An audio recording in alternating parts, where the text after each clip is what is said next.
Toutes, bonjour à tous. Anne, notre excellente organisatrice de cette masterclass, tu me dis quand on lance la discussion. Discussion. Regarde, ça rentre encore. J'ai quelques retardataires. C'est bon. Je les ferai rentrer au fur et à mesure. Tu peux démarrer Ouais. sans problème. Ok, super. Bonjour à tous.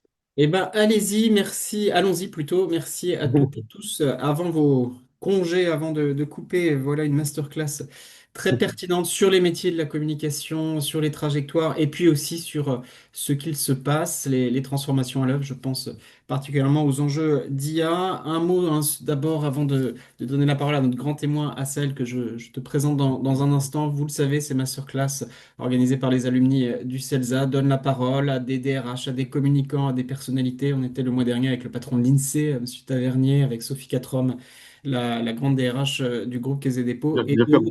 et on organise à la rentrée encore d'autres événements. On vous tiendra informé. Échange résolument interactif. Vous avez un onglet chat quelque part et on va essayer de relayer toutes vos questions au fur et à mesure de notre échange. Bonjour à Sahel, ravi de te Bonjour. retrouver. Euh, merci beaucoup. C'est bien d'être de l'autre côté. Merci Sylvain de me permettre d'être de l'autre côté pour une fois C'est du vrai. miroir.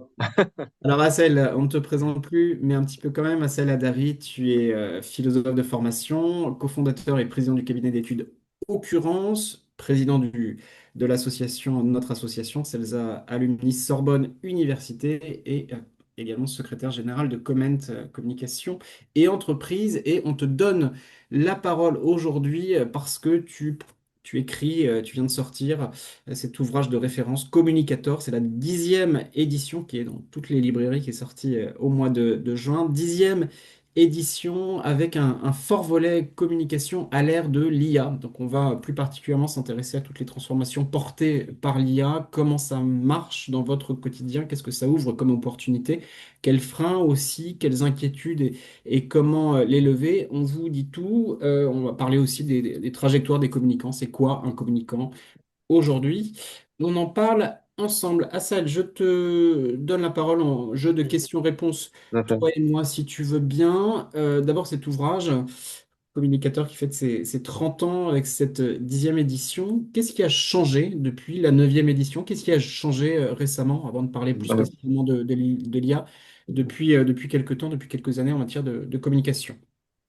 bah, merci beaucoup encore. Tu as raison hein, de dire ça, le communicateur, ça existe depuis 30 ans, donc il faut rendre hommage à la pionnière Marie-Hélène Westphalen qui l'a créé, qui a sorti la première édition en 95, où on parlait de fax, où on parlait de trucs comme ça.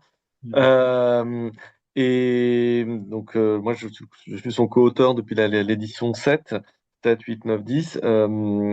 Le communicateur, il a d'abord changé parce qu'il est sorti d'un simple guide manuel scolaire qui était très connecté au programme d'une licence 3, d'un M1, d'un M2. Et il est devenu vraiment un guide professionnel, à l'usage aussi des étudiants, mais vraiment et donc, à chaque édition, qui a lieu après tous les 3 ans, on change, en fait, beaucoup plus qu'on ne le croit quand on commence. Donc, on change entre 60 et 70% du contenu. Cette année, on en parlera, mais on a eu le droit à 40 pages en plus. Donc, le communicateur, c'est 667 pages. Et on nous a autorisé 40 pages en plus parce qu'en effet, il y a beaucoup de nouveautés. Et si on change tous les 3 ans, 60-70%, c'est que justement, nos métiers vont vite, changent, se transforment, que des experts apportent un regard nouveau, que des théoriciens aussi, puisqu'il y a un chapitre aussi dédié aux théories de la com. Hein. Et pendant très longtemps, le communicateur, ça rimait avec théoricien mort. Or, la pratique scientifique de la communication, elle est très vivante, très vivace. Il y a beaucoup de chercheurs, beaucoup de penseurs. Donc, en fait, on s'en rend peut-être pas assez compte quand on est un peu dans un silo, dans son travail quotidien, mais les SIC, les sciences de l'information et de la communication, c'est un domaine extrêmement riche, tant en pratique que en réflexion. Et donc, 60-70% de changements dans cette édition. On en parlera, mais des chapitres, voilà, des chapitres qui naissent. Un chapitre enfin sur la publicité. Juste sur celui-ci, c'est assez intéressant parce que ça a été un peu une bataille. La publicité, c'était préempté par un autre livre chez Duno qui s'appelle Le Mercator, donc le marketing. Et pour des raisons qui m'échappent, ils avaient considéré que la publicité, c'était du côté du marketing.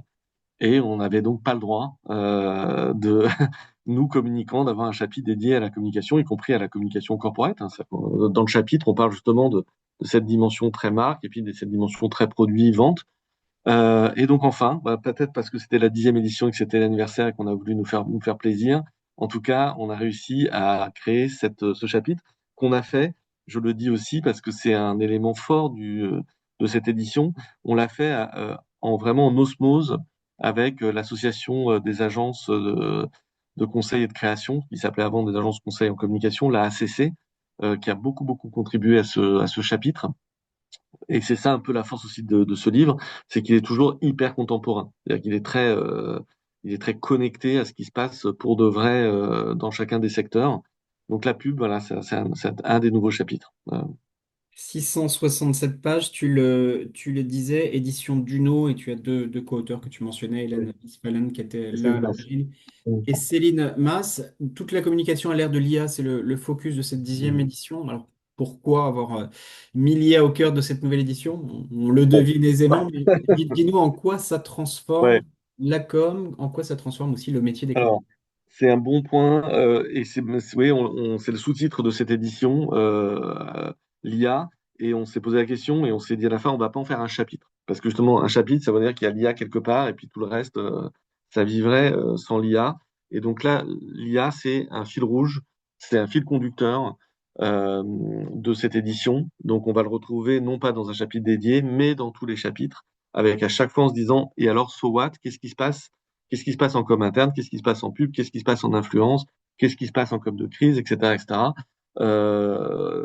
Du fait de cette révolution, c'est pas juste une évolution, de cette révolution de l'IA, dans le communicateur, on essaye aussi d'aller un petit cran plus loin, c'est à chaque fois de se dire, le but c'est de faire l'état des lieux à un instant T. Un communicateur, c'est presque 2 ans d'écriture, hein. Donc, sur ce sujet-là, c'était un peu fou parce que dès qu'on écrivait quelque chose, il fallait le réécrire quasiment 3 ou 4 mois plus tard, quoi. Donc, il y avait une sorte de folie sur ces passages IA. Et on essaie toujours d'essayer de se dire, et c'est quoi le coup d'après? Enfin, on essaie quand même en disant, le communicateur, il va aussi vivre 3 ans. Donc, si on peut être un tout petit peu, alors prospectif, c'est un mot un peu prétentieux, mais voilà, essayer de. Et donc, sur l'IA, c'était bien ça le sujet, c'est-à-dire qu'on se dit, il y a un enjeu qui est des IA génératives sur la pratique du métier, donc sur des éléments de productivité, sur des enjeux de transformation. Tu parlais de compétences, de métiers, est-ce qu'il y a des jobs qui disparaissent? Est-ce que c'est le communicant qui est remplacé? Est-ce que c'est le communicant qui est augmenté, enrichi par l'IA? Plutôt notre propos dans le livre à ce jour. Euh, donc ça, c'était un premier élément, et dans tous nos métiers, hein, comment ça transforme nos pratiques. Euh, il y avait évidemment un sujet qui est majeur parce que un des gros thèmes d'ailleurs, c'est un chapitre nouveau aussi, c'est la communication responsable. Avant, c'était une sous-partie, et là, la thématique a un espace dédié. Et donc, évidemment, il y a tout de suite un enjeu qui est à la rencontre, au croisement de l'IA et de la communication responsable. Est-ce que ça fait des étincelles? Est-ce que ça match ou est-ce que ça match pas? Et donc là, il y a un vrai sujet. Et aujourd'hui, le constat, il est plutôt que l'IA sert majoritairement à massifier les pratiques des communicants, à les massifier. Or, ça, c'est tout sauf de la sobriété. Ouais. C'est pas très c'est compliqué de comprendre que, voilà, aujourd'hui, l'IA massifie, permet de générer des contenus de manière plus qu'industrielle, et donc c'est pas compatible. Enfin, c'est une des incompatibilités avec les enjeux de communication responsable, dans lequel le sujet serait de faire moins mais mieux. Ouais. Mais on l'explicite, hein, dans le livre, l'IA peut permettre de faire moins mais mieux aussi. C'est vraiment un sujet de volonté et d'utilisation. L'IA peut permettre, par exemple, de transformer un contenu, de le décliner dans des contenus plus affinitaires, notamment des sujets de langue, ce qu'on appelle le langage clair, peut aider en tout cas à ce travail-là. Et donc peut aider aussi à mieux personnaliser de la communication. Donc en fait, il y a une sorte de match qui s'opère entre massification et moi mais mieux. Voilà. Ok. Euh, On va en parler. Juste, j'ai une question. Alors, je salue celles et ceux qui nous rejoignent. C'est un échange vivant. Si vous ne pouvez pas assister à tout l'échange, c'est enregistré.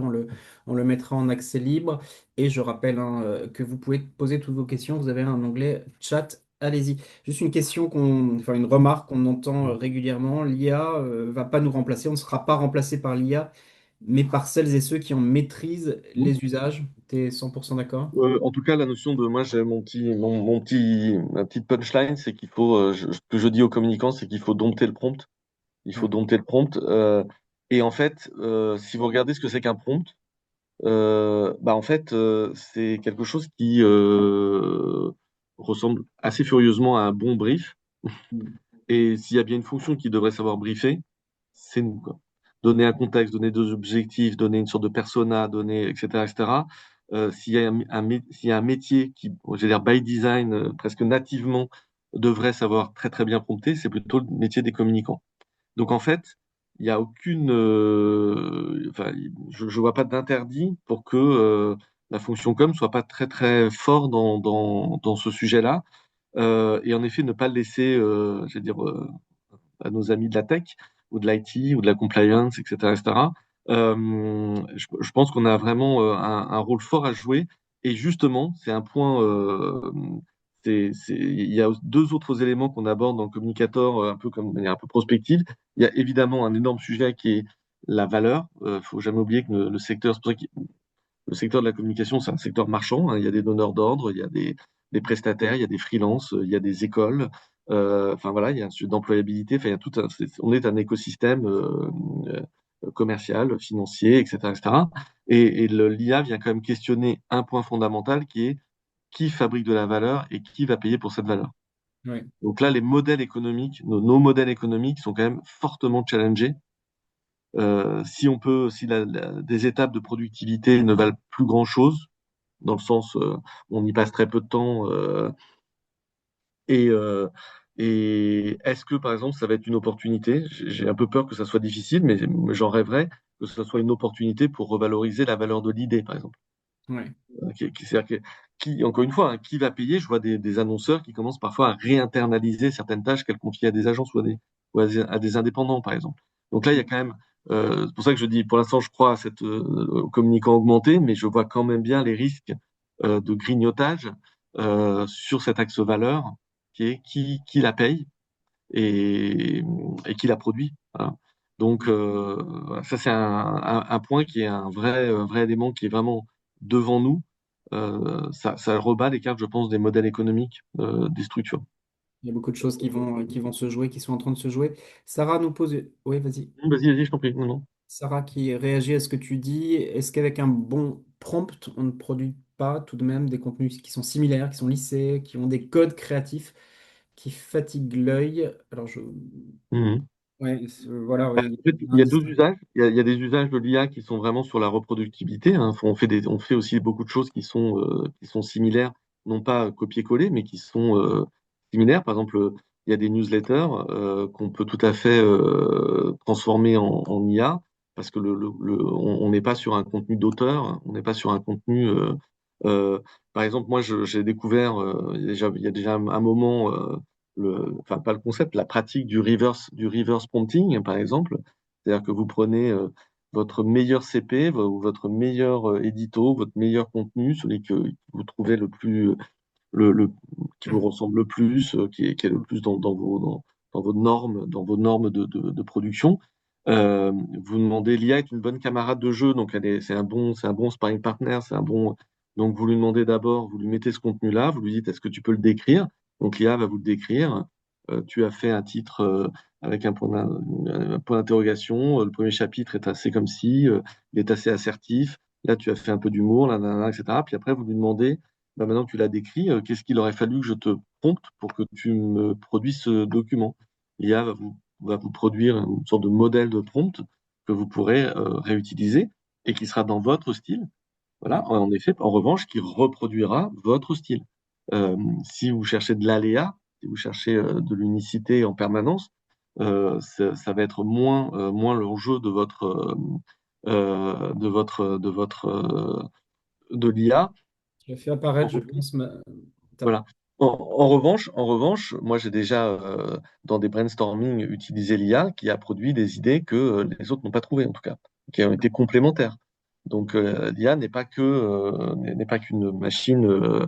Alors bien sûr c'est un modèle probabiliste, hein, donc l'IA propose ce qu'elle estime être le plus probable. Mais le plus probable peut être créatif. Voilà. C'est Euh, intéressant, je peux me permettre de couper. Juste, hmm, on a dans toutes nos pratiques, j'imagine toutes et tous, un peu hmm, un usage finalement à t'écouter assez limité. Moi, je l'utilise oui, pour faire des résumés, je l'utilise pour faire hmm. des notes. Je mets un rapport de 200-300 pages, ça me le résume Hmm. en 3 secondes. Ça m'aide aussi à faire quelques notes. Mais à t'écouter, oui, ça peut aller bien au-delà et ça peut être Nous, par personnalisé. exemple, dans mon métier, qui est les études quantiques, Ali, etc., on commence à intégrer l'IA comme une persona dans un focus group, par exemple. On va avoir 8 vraies personnes et puis une IA. Et voilà, puis on va voir ce qu'elle nous propose. Et en fait, euh, et c'est peut-être ça qui peut. Alors là, je reviens sur mes études de philo, mais c'est que ce que moi je vois dans cette démarche-là, c'est qu'en fait, l'IA vient nous dire qu'on est tous assez probables, en fait.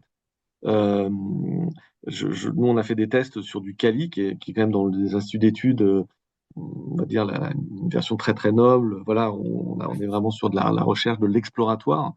Et en fait, on se rend compte que parfois une IA bien promptée, bien Calibré, oui. définie, voilà, peut nous proposer des choses extrêmement intéressantes et cohérentes, hein, surtout. Enfin, voilà, et puis en revanche, moi, il y a un dernier point qui est sur l'IA où là, vraiment, pour moi, c'est là ce dont je vais vous parler, c'est vraiment ce que j'estime être le vrai sujet. Le vrai sujet, pour moi, c'est même plus l'IA générative. Oui. C'est même plus ça. Le vrai sujet pour moi, c'est l'IA, et on en parle un peu, mais c'était vraiment à la fin, donc on en a un peu dans le communicateur. C'est c'est l'IA prescriptrice, l'IA coach de vie, l'IA conseil, l'IA. Et vous allez voir pourquoi je vous en parle et pourquoi pour moi c'est un sujet, alors là, majeur pour les communicants, mais quand je dis majeur, c'est majeur de c'est majeur. Hein. Mhm. C'est qu'en fait, aujourd'hui, nous, dans toutes nos études d'opinion, tu l'as pas dit, mais en l'occurrence, ça rejoint le groupe IFOP depuis 3 ans. Donc, voilà, donc on a plein d'études sociaux, démos, etc., sur les usages. On voit apparaître, mais de manière, c'est même pas, je trouve même pas le mot, c'est même pas accéléré, c'est en vitesse hyper rapide, en quelques mois, une équation qui s'établit comme ça, utilisation des IA exponentielles et quand je parle d'utilisation des IA exponentielles, c'est dans ce rôle de conseil, coach, dis-moi ce qu'il faut faire, dis-moi, aide-moi à trouver un job, etc., etc. Donc, usage exponentiel qui se double d'une crédibilité donnée à la réponse des IA. Donc, on l'utilise beaucoup, on croit à la réponse. Et troisième point, capacité de conviction des IA. C'est-à-dire, les IA sont. Et là, il y a même des études. Il y a une étude assez rigolote qui a été publiée dans Nature, où des IA ont réussi à convaincre beaucoup plus, beaucoup plus fortement des complotistes, notamment des platistes. Alors, voilà. Et des platistes, c'est À quand la même place. Ouais. les platistes, c'est le summum, c'est la Champions League, c'est la Coupe du Monde du complot. Et donc, ils ont réussi à transformer beaucoup mieux que des êtres humains, à convaincre des platistes de devenir globistes. Donc, globiste, c'est voilà, c'est la version péjorative quand on est platiste. On dit que les autres sont des globistes. Donc, en fait, quand vous croisez ça, usage majeur comme coach de vie, crédibilité du contenu, capacité de conviction. En fait, ce que ça fait ça, Ouais. c'est que là, on vient de fabriquer, euh, les IA deviennent les supra key opinion leaders, c'est-à-dire que c'est-à-dire que les IA révolutionnent ou transforment complètement euh, les cycles de l'influence, les cycles de la consommation. C'est-à-dire qu'il faut oublier le B2B, le B2C, le B2 ce que vous voulez. Aujourd'hui, le sujet, c'est B2AI, 2C, B2AI, 2B. C'est-à-dire qu'en fait, le sujet, ça va être l'IA influence les choix de consommation, les choix de réputation, les parcours de la marque employeur et de l'employabilité. Mm. Euh, et donc la question, c'est que ça, et ça c'est un nouveau métier qui est en train de naître, avec quand il y a toujours des choses nouvelles, il y a parfois aussi des marchands du temple qui sont autour, mais euh, c'est c'est influenceur d'IA. D'accord. Comment les communicants vont devenir des influenceurs d'IA qui influenceront toutes les autres parties prenantes. Et c'est pour ça que moi j'aimerais bien que dans les COMEX, c'est pour ça que c'est un sujet un peu militant, c'est que si on considère que l'IA, c'est plus du tout, enfin, c'est pas que l'IA générative, c'est l'IA influente, alors dans les comex d'entreprise, le PDG devrait se tourner en priorité vers le communicant pour lui dire, alors l'IA, c'est ton sujet, quoi. Mhm. Et je pense qu'il n'y a pas encore cette prise de conscience, vraiment, mais ça commence. C'est-à-dire que, de toute façon, aujourd'hui, l'ensemble des parcours consommateurs, l'ensemble des parcours euh, de, d'emploi, etc., sont chahutés. C'est-à-dire qu'aujourd'hui, quand on fait des études auprès des médecins, ils nous disent, bah, moi, voilà, les gens arrivent avec leur diagnostic et même leur ordonnance. Ils ont été travaillés. Voilà, quand on va voir des avocats, ils nous disent, bah, les gens arrivent avec leurs propositions de jurisprudence, etc., d'argumentation. Vous avez un chat GPT shopping qui est sorti, vous savez pas, il y a quelques semaines. Voilà, donc les gens vont dire, bah, j'ai un appartement de 45 mètres carrés avec du parquet, tu me conseilles quel aspirateur. Les moins de 25 ans, ils checkent les offres d'emploi à partir de ChatGPT, Ouais, ça challenge. etc., etc., etc. Voilà. Les professionnels de la communication. Oui, Deux questions à ça. oui, Il y a quand même les hallucinations de l'IA sont toujours là. Moi, pour l'utiliser au quotidien, oui, il faut faire gaffe parce que des fois, il oui, y a des conneries. Tu demandes un oui, chiffre, comme il l'a pas, il l'invente. Bon, oui. là-dessus, tu l'observes. Euh, Voilà, bon, pour la alors, on vie. l'observe beaucoup plus dans les versions gratuites que payantes, parce que globalement, toutes les IA, tous les groupes d'IA vous disent qu'ils mettent, enfin, c'est assez pragmatique, hein, ils mettent leurs moyens de calcul et leurs moyens techniques et leurs moyens énergétiques plutôt sur les versions payantes que sur les versions gratuites. Donc, les versions gratuites sont un peu plus fainéantes. C'est comme ça que c'est mon mot à moi, hein, ouais, ça c'est un peu plus. Euh, sur les sujets de l'IA générative, les hallucinations, etc., c'est un sujet, mais sur ce que je décrivais, c'est l'IA influente, moi, je mets pas de moralité là-dessus. C'est-à-dire que, c'est-à-dire qu'un élément même faux peut avoir des effets vrais. Et si on fait le parallèle, il y a des key opinion leaders, il y a des leaders d'opinion qui disent aussi des conneries et des vrais gens qui disent aussi des bêtises et des choses fausses ou qui ont des hallucinations. Donc en fait, pour moi, en tout cas sur le sujet de l'influence, Mhm. c'est moins le sujet de est-ce que c'est vrai ou faux ce que dit l'IA que euh, des centaines de milliers de personnes se nourrissent à cette source pour prendre des décisions. Et donc pour moi le sujet c'est le sujet c'est euh, de, d'être en capacité de mesurer ce Mhm. que dit l'IA de vous, de vos produits, de vos offres, de votre gouvernance, de vos jobs, etc., etc. Ce qui fait bon vivre chez vous en Ouais. tant qu'employeur. C'est peut-être que l'IA se trompe. Et d'ailleurs, moi aussi, j'en fais plein de fois. Euh, si l'IA dit qu'il vaut mieux prendre Trenitalia que la SNCF pour aller à Milan, peut-être qu'elle se trompe, peut-être qu'elle se fourvoie dans son raisonnement, mais néanmoins, l'influence qu'elle a générée est réelle. Ouais, ouais, les impacts. J'avais une question sur Oui. les accompagnements, mais L'éthique. peut-être prenons celle de Françoise qui est Hum, très pertinente, qui nous hum, interroge sur l'IA éthique. Est-ce qu'il hum. y a des chartes d'utilisation des prompts, sachant que les chartes Oui, d'utilisation, ça vaut ce que ça vaut, c'est pas toujours oui, décliné. oui. Il faut une nouvelle expertise dans les mains du réglementaire, du juridique Bah, pour... on a l'IA Act qui est un Ouais, peu qui fait ce qu'il peut et on verra où parce il qu'il peut, aboutit parce qu'il y a des vents contraires.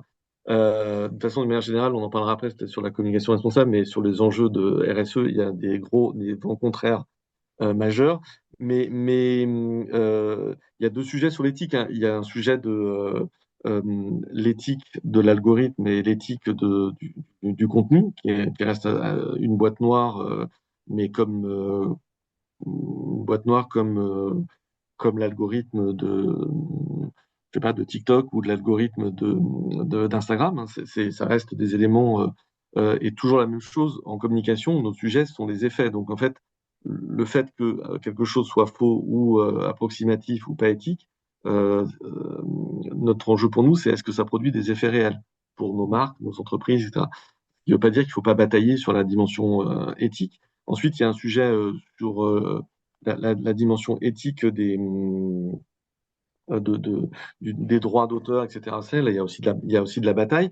Même chose, quand vous prenez les versions payantes, c'est extrêmement clair sur les conditions générales d'usage. Il n'y a pas, enfin, les IA s'engagent à ne pas s'entraîner sur vos contenus. Après, vous croyez ou pas les conditions générales de vente. Ah, mais dans ces cas-là, est-ce que vous croyez ou pas les conditions générales de vente de Microsoft, hein? Voilà, je veux dire, on ne cesse de valider des conditions générales. Donc, mais en tout cas, c'est très clair sur les conditions générales de vente des IA quand on est dans des versions payantes. C'est pour ça que, évidemment, si on n'est pas dans des versions payantes, c'est un peu plus, voilà, un peu plus, on sait que c'est nous le produit, hein, donc on sait qu'on va s'entraîner sur nos contenus. Donc, voilà, enfin, en tout cas, voilà pour les enjeux. Et après, sur les enjeux d'éthique. Euh, Moi, je cite souvent cet exemple-là hein, parce il est réel sur comment les VTC, certaines entreprises de VTC définissent le prix que vous payez quand vous les utilisez. Il y a un sujet de droit, il y a un sujet de- d'offre et de demande. Il y a un sujet de météo. Il y a un sujet de est-ce que vous avez 2 étoiles parce que vous avez été désagréable avec des chauffeurs. Et puis, dans certaines applis de BTC, il y a aussi votre niveau de batterie. Moins vous avez de batterie, plus vous payez cher. Ah, Ça, c'est OK. Enfin, ça, c'est légal d'un point de vue, on a validé, parce qu'on a validé des conditions générales, etc., etc. Est-ce que c'est moral?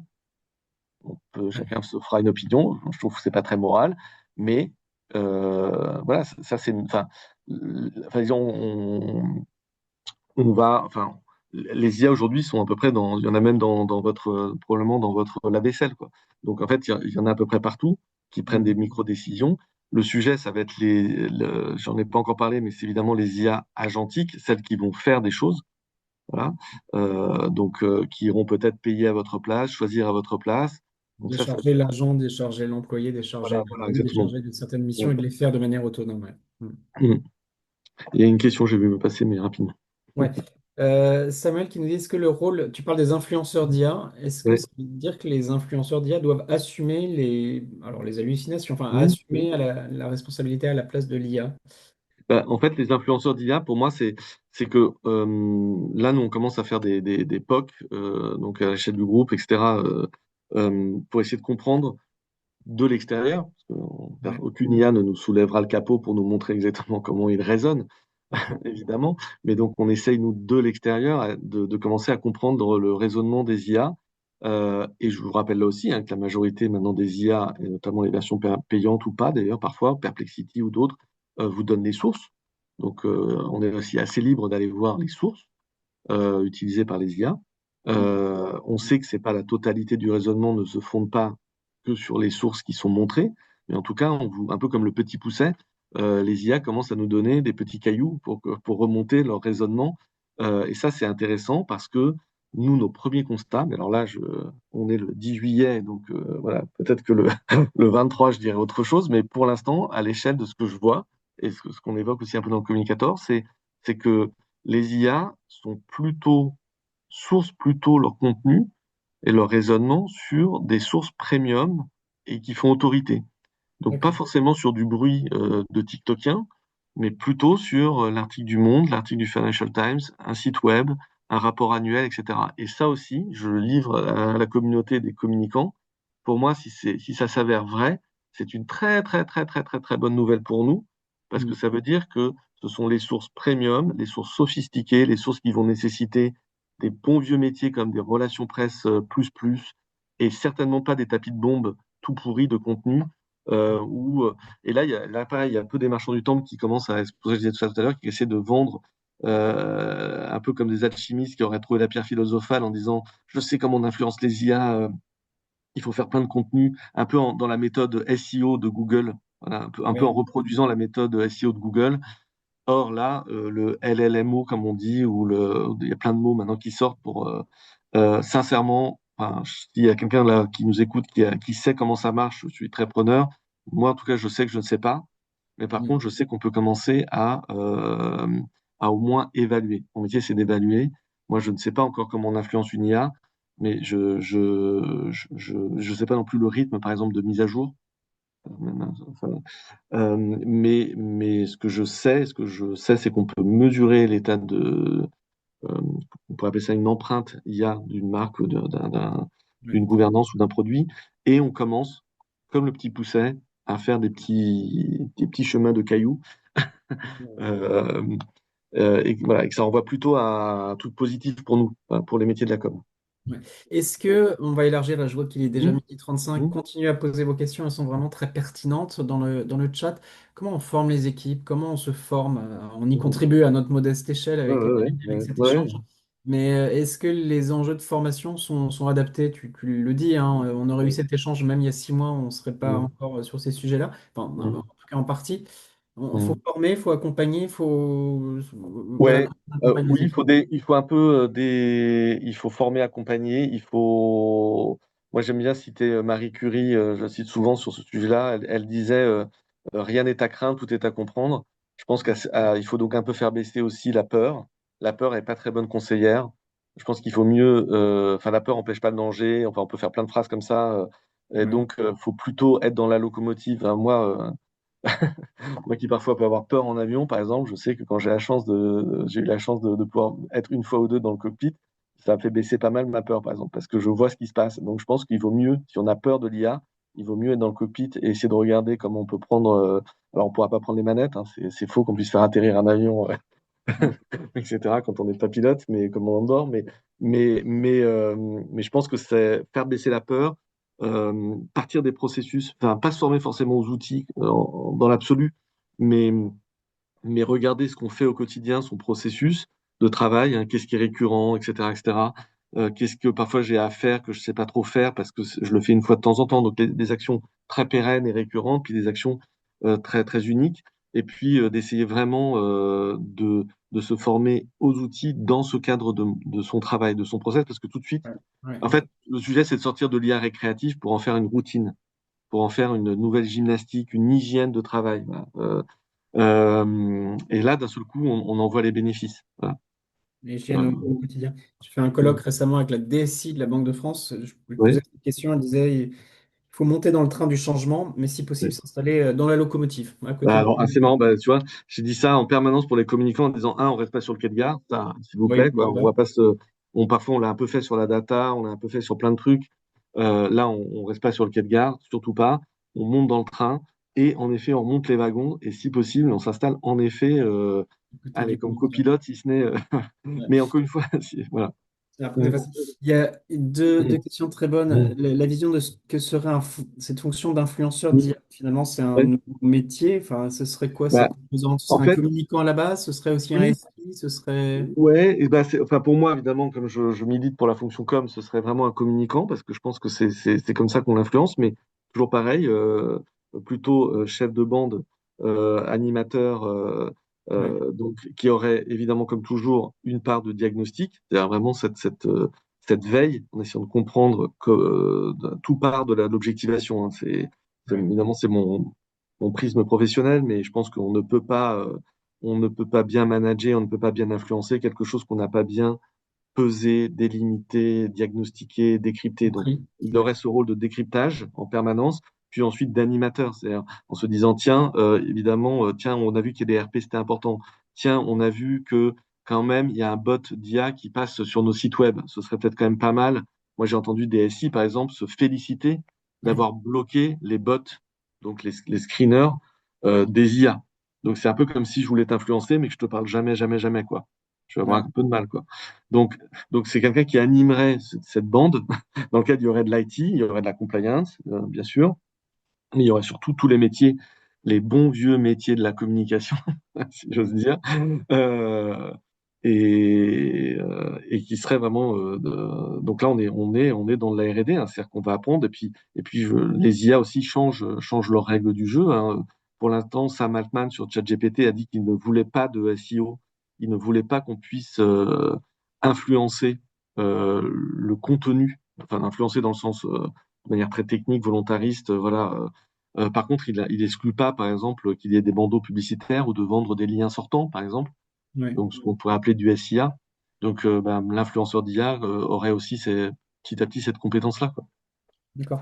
Et en prolongement, la question un peu similaire, mais un Mm, chouïa différente, quel conseil tu donnerais à un jeune diplômé pour qu'il puisse monter dans la locomotive de l'IA, donc mm. être en veille permanente, Oui, être en, enfin ce que tu bah, mentionnais, ouais, mais finalement, on se rend compte, si c'est bien le cas, que ça va valoriser plutôt, euh, j'allais dire, une premiumisation de nos métiers, enfin plutôt, moi, c'est ce que c'est un mélange de ce que j'espère et ce que je vois.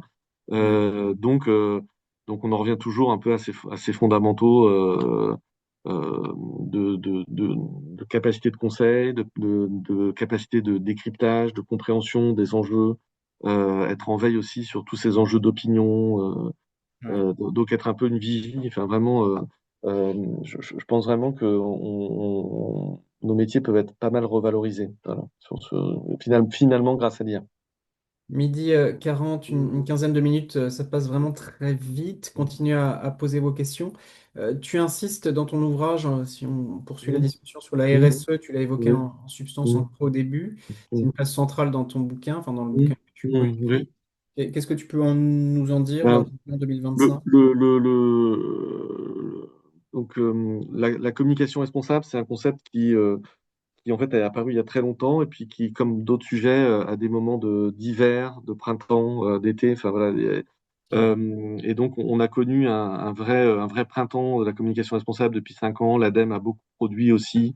L'ADEME, il faut rendre hommage, ça part beaucoup des associations professionnelles, Mm. l'ADEME, l'Union des marques, celle que je co-préside, l'Association nationale des communicants, ex-communication entreprise. Enfin, toutes ces associations ont beaucoup œuvré pour le sujet. Donc, la communication responsable, c'est pas communiquer sur la RSE, c'est la RSE de la com, hein. Ça, c'est le faux ami. Et donc, cette édition 10, ce sujet avant, dans la 9, était un sous-chapitre. Là, c'est un chapitre plein et assez robuste. Donc, ce sont des nouveaux enjeux. En fait, la communication avait un enjeu de ROI, enfin, de retour sur investissement. On te confie des moyens, tu nous dois de la notoriété, de l'image, de la réputation, etc., etc. Et puis là, il y a une nouvelle branche qui s'ouvre et qui dit, OK, tu ne dois pas simplement du ROI, tu nous dois aussi des impacts environnementaux, sociaux et sociétaux limités, pilotés, etc., etc. Donc, ça veut dire qu'aujourd'hui, on fait un site web, on fait un outil digital, on doit se soucier de sa performance héroïste, mais on doit aussi se soucier de son empreinte carbone.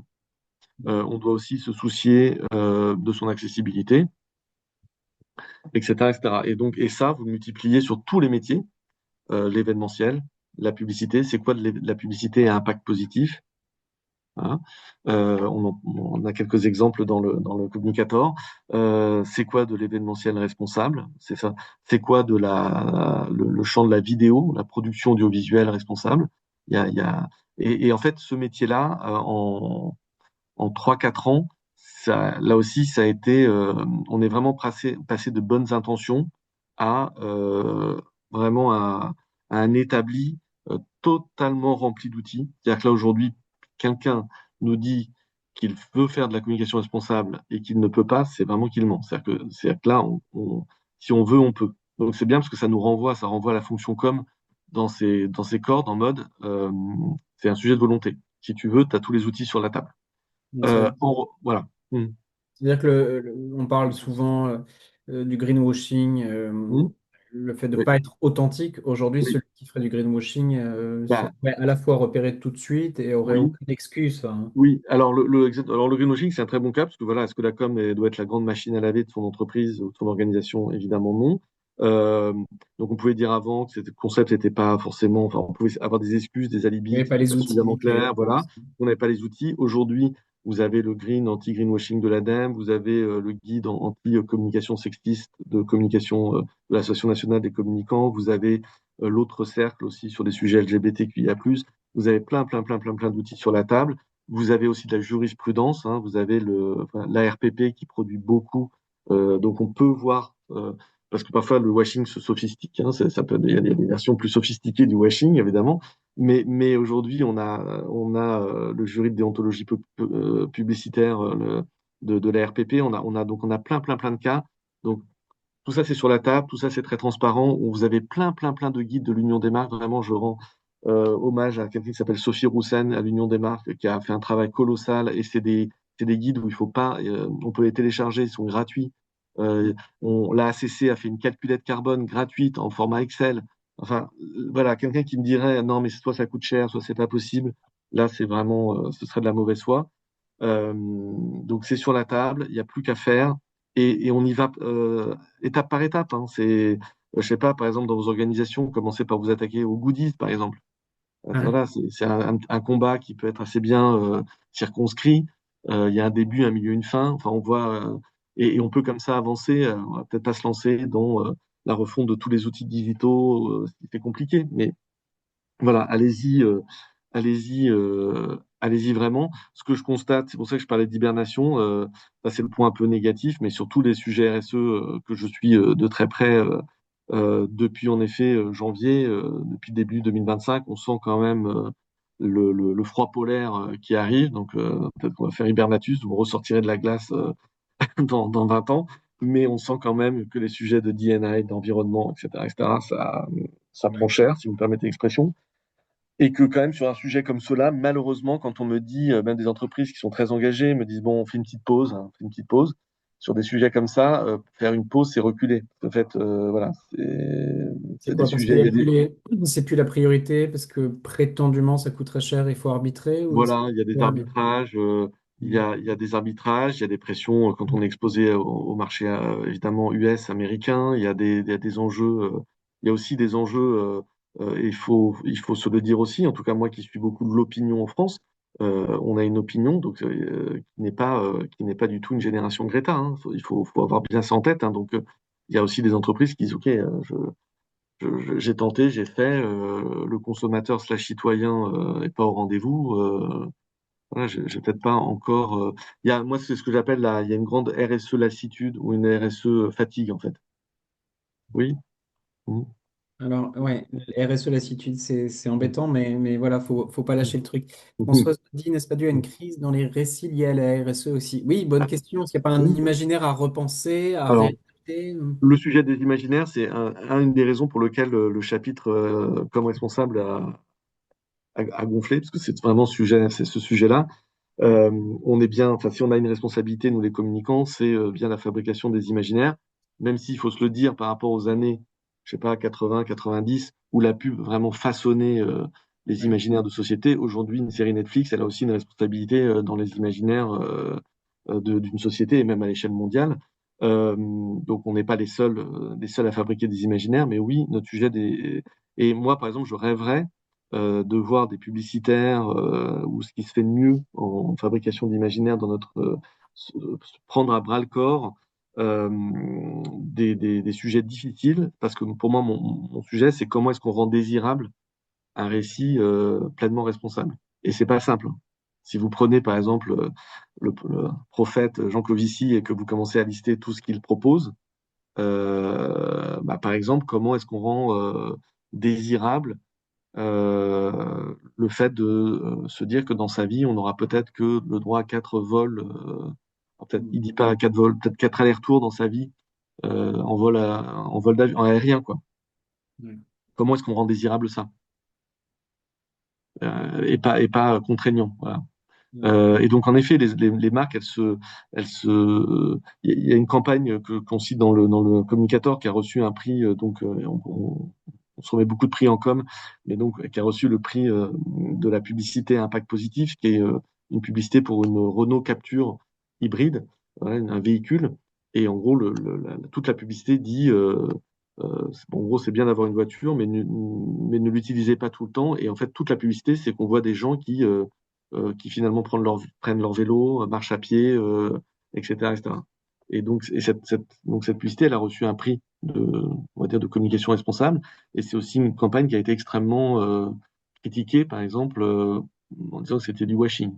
Donc on voit que c'est pas si simple que ça. Euh, la campagne vante objectivement le fait de marcher, de prendre des alternatives à la voiture, mais la campagne, en effet, sert à vendre un véhicule. Ouais. Il reste 10 minutes, je vois qu'il est 12h47, donc allez-y maintenant vos questions, puisqu'on se dirige tranquillement vers la fin et c'est frustrant parce qu'il y a beaucoup de choses à encore évoquer. Juste me vient une question sur la place des communicants. Longtemps, la communication était un peu côté back-office, moins stratégique. On le voit, les choses ont évolué, les communicants maintenant siègent dans les CODIR. Tu l'évoques depuis midi. Les sujets sont hautement stratégiques. Les communicants ont gagné dans les organigrammes. Alors, je dirais que tout de même oui, Ouais. mais alors on est loin de la bataille finale. Je crois qu'on est encore entre 30 et 40% de la fonction com dans les grandes entreprises qui est au COMEX, en tout cas dans l'instance Ouais. suprême. Donc on voit qu'on a encore on a encore pas mal de batailles. Il y a, euh, je sens que la fonction com, en fait, comme je dirais que comme notre fond de sauce, notre société est de plus en plus chrysogène, Mm. euh, euh, et que la fonction com, finalement, c'est terrible à dire, mais a un allié dans sa légitimité, c'est la crise. C'est que d'un seul coup, on se rend compte de l'enjeu réputationnel quand justement on risque de la perdre. Le fait d'être dans un bain qui est de plus en plus des batailles, d'ailleurs, soit des batailles très classiques, soit des guérillas réputationnelles. On en parle dans le chapitre crise, il bouge beaucoup le chapitre crise du communicateur sur ces nouveaux formats d'engagement, hein, les extinctions rébellions, les associations radicales, etc., les L214, etc. Ça crée une instabilité qui est malheureusement assez propice à la meilleure reconnaissance de la fonction com. Ce côté, moi j'appelle ça les DIRCOM, les directrices de la com, ou les DIRCOM, je les appelle les gardes du corps de la réputation. Ben, en fait, en effet, quand tout va très très bien et que c'est paisible, on a du mal à reconnaître cette légitimité quand on sait que une balle peut partir de n'importe où. On est assez content d'avoir un garde du corps Ouais. et on le valorise. Euh, donc c'est dommage de faire cette définition en creux ou par défaut, hein, mais c'est quand même une vraie réalité. Et tout comme dans le Covid, pendant le Covid, qu'est-ce qui s'est passé? Ah, on a découvert la com interne. C'est marrant ça. Il y avait de la com interne depuis quand même des décennies. On s'est dit, mais ah là là, mais en fait, il y a une fonction quand même Il y a une qui nous utilité permet. à la commentaire. Donc bon, et je vois que c'est assez, que c'est finalement assez parfois peu pérenne parce que bah juste après, voilà, on est ressorti de Covid et la com interne malheureusement pour elle a pas forcément eu le bénéfice, a pas tiré tous les bénéfices de ce moment-là. Mais donc je vois que c'est dans ces moments. Et comme je pense qu'on est dans des univers chrysogènes pour très longtemps, je me dis que là il y a un chemin pour la fonction com. Donc ça, vraiment, je pense à ça. Je pense qu'on va aller vers de la premiumisation, je vous disais, de la fonction com, parce que justement, les enjeux d'opinion, les enjeux stratégiques, les enjeux de planning strat vont monter, les enjeux un peu de prospective. Et je pense que la fonction com, elle est très, très à même de jouer ce rôle-là dans l'organisation. Mm. Euh, Après, je vois que c'est pas, enfin, c'est loin d'être gagné. Je vois des batailles encore. Il y a encore des batailles sur la com interne, c'est sous les RH ou c'est sous la com, etc. Et je vois des DRH qui arrivent à gagner parfois cette bataille-là encore. Alors que moi, Mm. ça me semble une hérésie absolue. Mais ou bien sujet de la marque employeur, qui est aussi un moment de friction comme ça, en disant, ah, la marque employeur, c'est au RH ou c'est à la com. Donc, je vois bien que le match, il n'est pas gagné. Voilà. Parfois même des DSI un peu puissantes qui ont envie de récupérer, qui confondent le véhicule, enfin, qui confondent le contenant et le contenu, Ouais. et qui ont envie de récupérer des outils digitaux. Allez, on fait pas trop gaffe, on y va. Alors que bon, autant qu'ils pilotent le contenant, mais que les contenus restent bien. Donc je vois bien que c'est bataillé, mais Ouais. que quand même, je pense que la lame de fond va plutôt dans un sens positif. Voilà. Tu évoques la com de crise.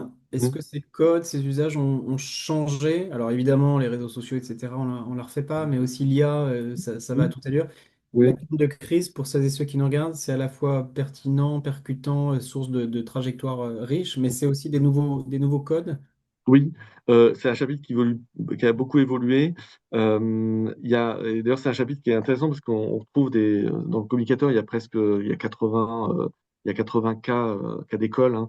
Et en fait, par exemple, dans le communicateur, il y a des cas d'école sur le chapitre crise qui sont intemporels, qui sont des repères pour nous de fonctionnement, la crise kerviel, des choses comme ça, qui sont vraiment des éléments. Et en fait, il y a plein de nouveaux cas qui sont chacun très, qui illustre assez fortement le fait que le fait déclencheur, les faits déclencheurs sont de plus en plus non conventionnels. C'est vraiment des Mm. guerres non conventionnelles en fait. Donc avant on avait un peu des habitudes, voilà, et on pouvait s'entraîner, on faisait des, mais vraiment dans le chapitre on invite tout le monde et que le communicant là aussi soit un peu dans la locomotive à repeigner et re-questionner les cartographies des risques de son entreprise, son organisation.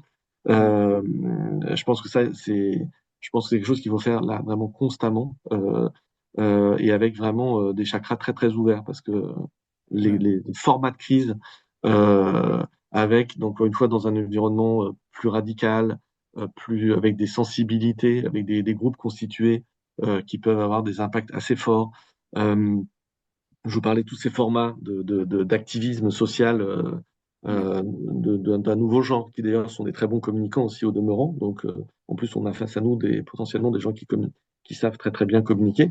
Euh, donc ça c'est vraiment voilà, les faits déclencheurs, les faits d'opinion, Ouais. des sujets même qui sont parfois qui sont assez euh, parfois pas politiquement correct, mais qu'il faut savoir aborder, le fait religieux en entreprise, des choses comme ça, enfin quand ils sont pas politiquement corrects, on n'a pas forcément envie de mettre les patouilles dedans en disant c'est pas mon sujet, bah, en fait ça peut arriver. Voilà. Mm. Donc tous ces enjeux-là créent des nouveaux formats de crise. Les grandes règles des grands éléments qu'on apprend sur comment gérer une com de crise sont assez intemporels, hein, anticipés, machin, se forment pas. Mais les formats sont Sans très, très autre- différents. Ouais. ouais.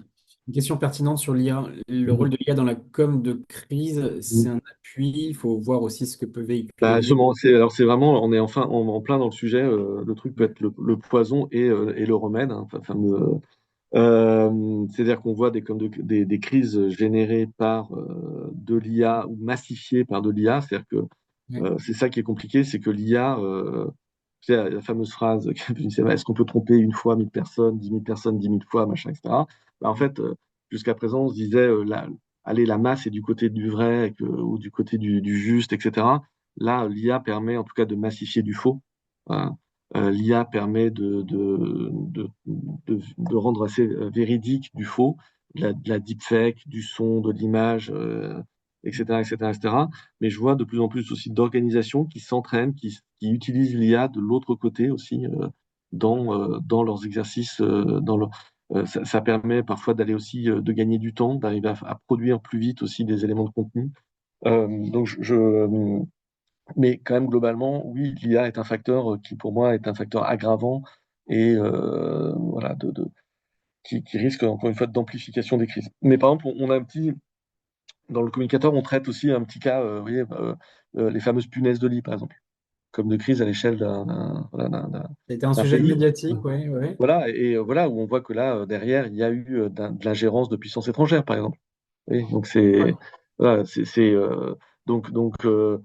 pas, UGC ou la SNCF qui est embarquée dans d'un seul coup, elle croit que c'est un sujet réel d'un consommateur mécontent, etc. Il y a certainement des cas, des punaises de lit, c'est pas nouveau, mais et puis d'un seul coup, on découvre qu'en fait derrière, il y a carrément des États.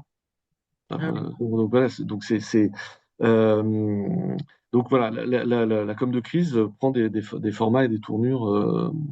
Ouais, Voilà. et embrasse tous les sujets, ouais. Ouais, Assaïl, il est 12h56. oui, On va conforme. conclure. Je renvoie toutes et tous à ton excellent ouvrage, la 10e édition du Communicateur, toute la communication à l'ère de l'IA, 10e édition. Qu'est-ce que tu veux dire en conclusion? Quels conseils tu peux donner? Enfin, voilà, sur quel Ben, message tu veux insister en qu'on soit tous, toutes et tous, et c'est aussi pour boucler aussi avec le rôle de l'association des alumni, hein, que on est dans un collectif, qu'on est dans un écosystème, qu'on ne peut progresser, qu'on ne peut être reconnu, qu'on ne peut fonctionner, qu'on ne peut aussi grandir que dans des écosystèmes, qu'on fait des métiers passionnants mais compliqués, qui progressent, qui vont vite, qu'on a besoin en permanence de se frotter à l'innovation.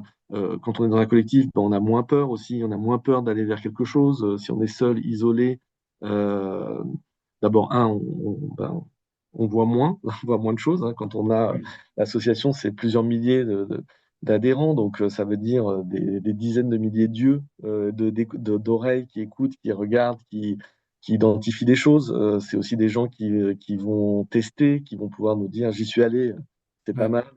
On ouais, l'avait vu sur le métaverse, par exemple. On avait eu pas mal de séances sur le métaverse avec des gens qui avaient bien expérimenté le sujet, qui nous disaient ce qui marchait pas, etc., etc. Donc, le communicateur, c'est vraiment, oui, enfin, je sais, et c'est pas de la fausse modestie, c'est pas un livre d'auteur. Moi, je suis locataire. Il y avait des gens avant moi, il y en aura après moi.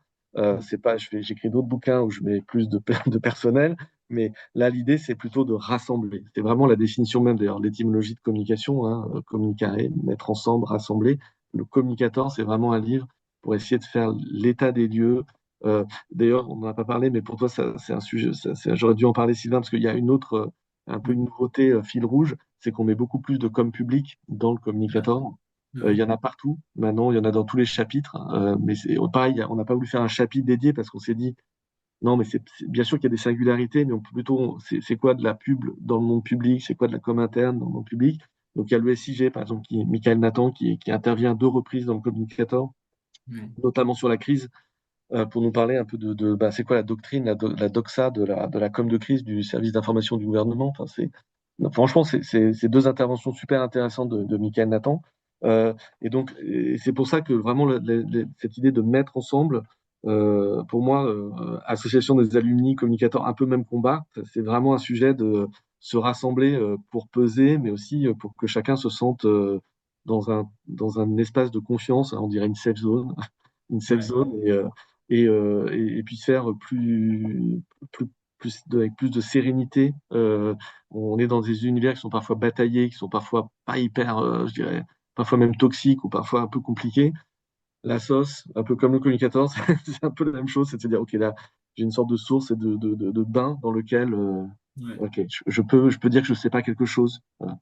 Ouais, Je peux dire que je sais pas, je peux dire que j'hésite, je peux dire, et donc je vais voir d'autres cas, d'autres manières de faire. ouais, la transition est toute trouvée à la fois sur nos événements à venir, parce que l'une de nos prochaines masterclass, ce sera justement avec Michael Nathan. Moi, je suis en train de le caler, donc patron du Ah, service d'information du gouvernement. On parlera comme public, on parlera trajectoire. On revient vers vous.